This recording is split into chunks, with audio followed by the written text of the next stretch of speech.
Hi friends, welcome to our channel. నా పేరు పోకల వెంకటేశ్వర్లు. ఈరోజు టాపిక్లో మనము అడ్వకేట్ కమిషనర్గా అపాయింట్ అయిన తర్వాత మనము ఏం చేయాలనే దాని గురించి నేర్చుకుందాము. మీరు అడ్వకేట్ కమిషనర్గా అపాయింట్ అయిన తర్వాత కోర్టు నుంచి మీకు అడ్వకేట్ కమిషనర్ అపాయింట్మెంట్ ఫామ్ ఇవ్వటం జరుగుతుంది. దాని మీద కోర్టు సీల్ ఉంటుంది అన్నమాట. అది మీరు తీసుకున్న తర్వాత మీరు ఏ రోజైతే కమిషన్కి వెళ్ళాలనుకుంటున్నారో ఎగ్జిక్యూషన్కి, ఆ రోజు బోత్ పార్టీస్ అంటే ప్లెయింటిఫ్ కౌన్సిల్కి, డిఫెండెంట్ కౌన్సిల్కి మీకు నోటీస్ ఇచ్చిన తర్వాత ఆ డేట్లో మీరు ఇట్లా ఎగ్జిక్యూషన్కి వెళ్తున్నాను, మీరు సపోర్ట్ చేయండి అని చెప్పేసి ఆ విధంగా నోటీసులు ఇచ్చి మీరు ఆ రోజు ఆ ఇరు పార్టీ లాయర్స్ని తీసుకొని మీరు ఎగ్జిక్యూషన్కి వెళ్ళి ఎగ్జిక్యూట్ చేసుకొని రావాలి.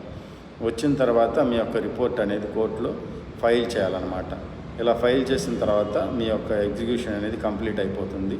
అట్లానే మీ ఫీజు అనేది ఎంతైతే నిర్ణయించబడుతుందో అది మీకు ప్లెయింటిఫ్ కౌన్సిల్ కానీ లేదంటే కంప్లైంట్ కౌన్సిల్ కానీ మీకు అందజేస్తారనమాట. ఇది